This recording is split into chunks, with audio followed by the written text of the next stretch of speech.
সেদিন সন্ধ্যা থেকে শুরু হলো খুব ঝড় বৃষ্টি। মা, ঘরে তো মনে হয় এবার আর থাকা যাবে না। দেখো কত বৃষ্টির পানি আসছে ঘরে। বিছানা জিনিসপত্র তো সব ভিজে যাচ্ছে। এত ঝড়ে না জানি ঘরটা কখন উড়ে যায়।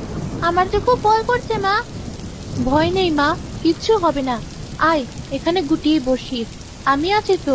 কিসের ভয়? মা, বাবা কি করে আজ বাড়ি ফিরবে এই ঝড় বৃষ্টির ভেতরে? আমারও যে খুব চিন্তা হচ্ছে। মানুষটা কি আজ বাড়ি ফিরতে পারবে?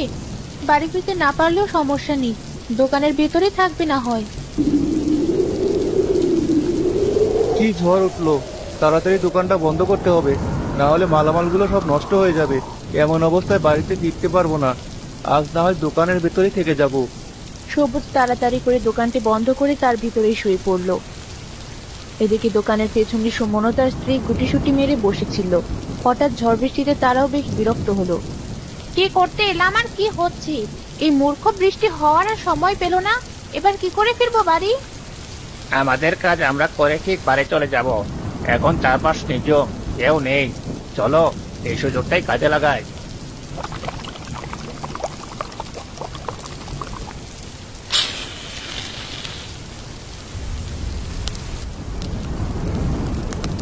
তাড়াতাড়ি চলো এবার, না হলে কেউ দেখে ফেললে সর্বনাশ হয়ে যাবে। তারা দ্রুত পায়ে হেঁটে বাড়ি পথে রওনা দিল। দোকানে আগুন জ্বলতে জ্বলতে বেশ বড় আকার ধারণ করলে ভেতর থেকে গরম তাপ অনুভব করে উঠে বসলো সবুজ।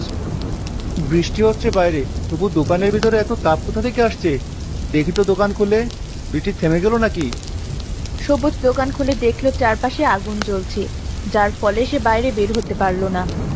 এটা কি হলো? আজ যে আর এই আগুন থেকে নিস্তার নেই। আমার প্রাণটা কি এই আগুনেই যাবে? বাঁচাও, কেউ বাঁচাও! আমার দোকানে আগুন লেগেছে, বাঁচাও কেউ! বৃষ্টি না থাকলেও খুব জোরে ঝড় আর বাতাস হওয়ায় আগুন দ্রুত সারা দোকানে ছড়িয়ে পড়লো। এদিকে সবুজের চিৎকারও কারো কানে পৌঁছালো না। আস্তে আস্তে পুরো দোকান পুড়তে লাগলো। হঠাৎ আবার জোরে বৃষ্টি হওয়ায় আগুন নিভে যায়। শরীরের এক পাশ পুড়ে যাওয়ার পর সে কোনো রকম দোকান থেকে টেনে হিঁচড়ে বাইরে বেরিয়ে আসে।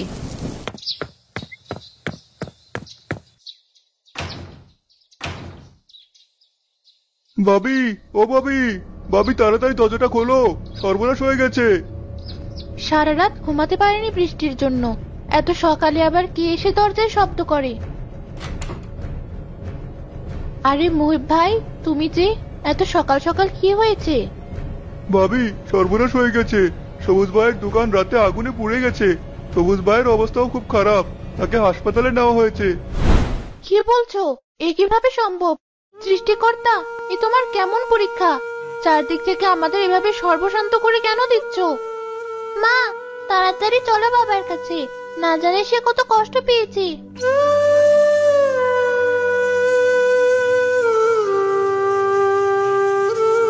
বাবা, চোখ খোলো।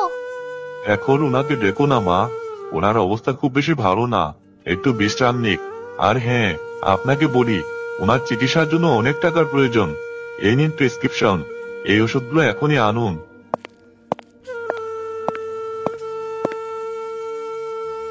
কি হবে? এবার কি করব? ঘরে আজকের খাওয়ার মতো যার অবস্থা নেই, সে এত টাকা কোথায় পাবে?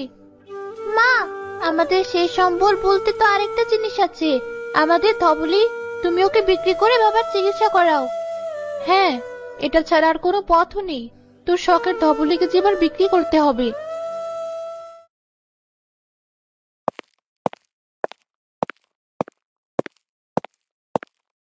ওঠো, এই ওষুধটা খেয়ে নাও। তোমাকে কতবার বলেছি আমার জন্য ওষুধ আর এনো না। এত কষ্ট করে রোদে পুড়ে ভাটায় কাজ করছো, টাকাগুলো রেখে দাও, অসময়ে কাজে লাগবে। চাচা, তোমরা কেন? আমরা কি তোদের বাড়িতে আসতে পারি না? না হয় জমি জমা নিয়ে একটু ঝগড়া লেগেছিল তোর বাবার সাথে, তাই বলি কি তোরা আমাদের পর? তোরা তো আমাদের আপনজন। না, তোমরা তো আমাদের বাড়িতে আসো না। বাবা এতদিন বিছানায় পড়ে থাকলো, একদিনও আসেনি, তাই জিজ্ঞাসা করলাম। হ্যাঁ, আসেনি, তখন রাগ ছিল তাই। যাই হোক, যে কথা বলতে এসেছি, জমিতে তো দেখছি ভালোই গম হয়েছে। এবার গম উঠিয়ে তোমরা আর ওই জমিতে চাষ দেবে না। কেন ভাই? জমিটা হিসাব মতো আমাদের, কষ্ট করে চাষ করেছে বলে এবার ছাড় দিলাম। পরিত্যক্ত জমি ছিল ওটা। এত কষ্ট করে আমি আর মা জমিটা ঠিক করলাম, আর এখন বলছো জমিটা তোমরা নিয়ে নেবে? এত ছোট একটা মেয়ে কেমন মুখে মুখে তর্ক করে দেখো। তোদের বলার কথা বলে গেলাম, বাকিটা সময় হলে আমরা বুঝে নেব। বাড়ি চলো এবার। শুনলে তো তোমার ভাই কি বলে গেল? কিভাবে চালাবো আমরা এই অভাবের সংসার? না খেয়ে তিনজনেই ঘরের ভিতরে না হয় মরবো, তারপর ও যা বলে তাই শোনাবো। মানুষ হিসাবে ও যে বেশি সুবিধার না, কখন কোথা থেকে ক্ষতি করবে বুঝতেও পারবে না। ও যে আমার আপন ভাই হয়ে ও এত শত্রু হিসাবে আমাদের কেন দেখে কে জানে। পরের দিন সকালে রিনা কাজে চলে গেলে তরি বাড়ির সব কাজ গুছিয়ে বারান্দায় বসলো। আমাদের জীবনটা কত অদ্ভুত। সব গরিব মানুষের জীবনে কি এত কষ্ট? ভাঙা ছাদ, দুবেলা খাবার, আর ময়লা ছেঁড়া পোশাক।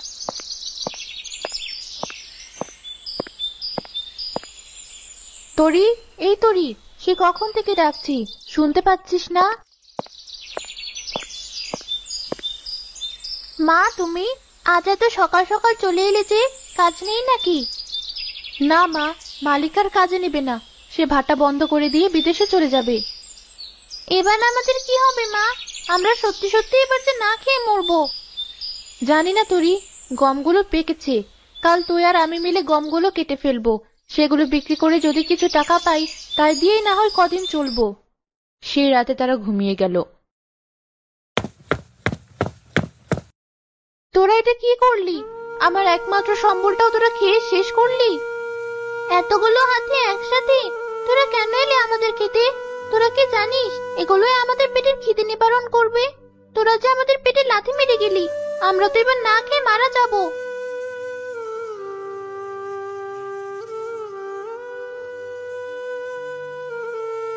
মা, বাড়ি চলো। এখানে তো আর অল্প কটা গম আছে, এগুলো আর কি করবি? ওগুলোই কেটে নিয়ে চল মা। ঘরে যে খাবার আছে তা দিয়ে একদিন চলবে। তার পরের দিন না হয় গমগুলো কুটে কটা রুটি বানিয়ে খাবো। একটা দিন তো চলবে। ক্ষেতের মাঝে খুব সামান্য পরিমাণ গম ছিল। তারা সেগুলো কেটে বাড়ি নিয়ে শুকাতে দিল। দেখতে দেখতে দুদিন পার হয়। মা, আমার খুব খিদে পেয়েছে, আমাকে কিছু খেতে দাও। ঘরে কোনো খাবার নেই তো মা। চল তোর চাচাদের বাড়ি, ওখান থেকে কটা খেয়ে আসিস। কাল গমগুলো কুটে রুটি বানিয়ে দিব। তাহলে তাড়াতাড়ি চলো মা, কাল দুপুরে খাবার খেয়েছি, আর যে খিদে সহ্য হচ্ছে না।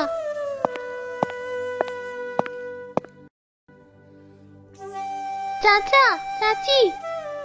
ওই যে হাজির হয়েছে, নিশ্চয়ই কিছু নিতে এসেছে। এদের লাজ লজ্জা বলে কিছু নেই নাকি? যখন তখন যার তার দ্বারে হাজির হয়। কিরে, কিছু বলবি? চাচা, আমাদের বাড়িতে কোনো খাবার নেই, আমাকে কটা ভাত দিবে? কাল দুপুরে খেয়েছি। আমাদের ভাত নেই, যা ছিল আমরা খেয়ে নিলাম। যখন তখন এটা ওটা নিতে আসিস। সবসময় তোদের জন্য কি আমরা এটা ওটা নিয়ে বসে থাকি? ছোট মানুষ, ওকে ওভাবে বলছো কেন বোন? তোমরা তো আমাদের আপনজন, তোমাদের ছাড়া কোথায় যাব? নেওয়ার সময় আপনজন।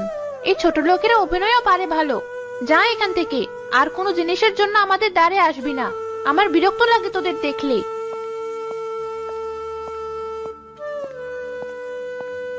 পরের দিন রিনা ও তরির ঢেকিতে গমগুলো কুটে বাড়িতে আনলো। মা তরি, তোর অনেক কষ্ট হয়ে গেছে, তুই একটু বিশ্রাম নে। আমি রুটি বানিয়ে তোকে খেতে ডাকবো। আচ্ছা মা, বাবা পানি চাইলো, আমি বাবাকে একটু পানি দিয়ে আসি।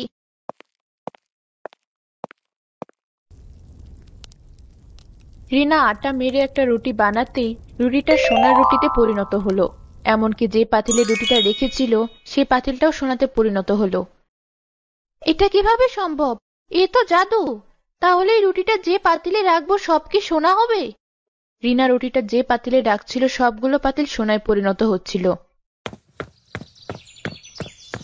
তরির বাবা, তরি, এই দেখো। হঠাৎ রিনা হোঁচট খায় আর রুটিটা গিয়ে সবুজের গায়ে পড়ে।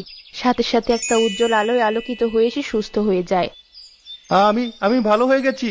বউ দেখো, আমি উঠে দাঁড়াতে পারছি, হাত পা নাড়াতে পারছি। এটা কিভাবে সম্ভব? সবই জাদু রুটির জন্য। এমনকি এই রুটি যে পাত্রে রাখছে সেটাই সোনা হয়ে যাচ্ছে।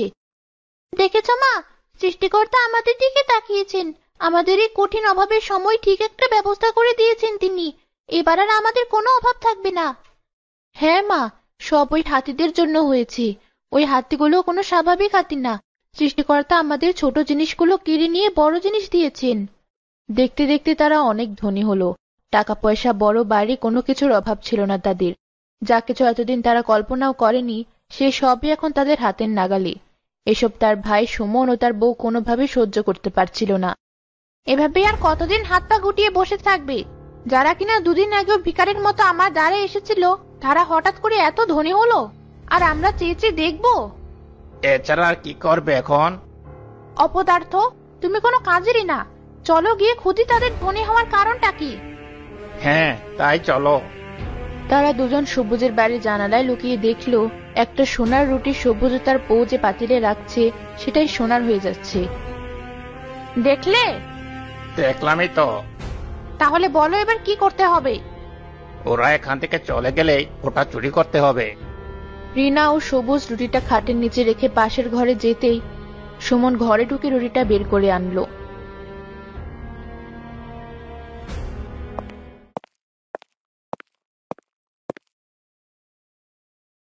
রুটিটা পাতিলগুলোর ওপরে রাখো, আমার যে আর দেরি সহ্য হচ্ছে না। আরে দাঁড়াও দাঁড়াও গিন্নি, রাখছি তো, এত অধৈর্য হও না। সুমন রুটিটা একটা পাতিলের উপর রাখতেই রুটিটা গলে পাতিল ভর্তি পোকা হয়ে গেল। এ কি? ওরে বাবা, পালাও!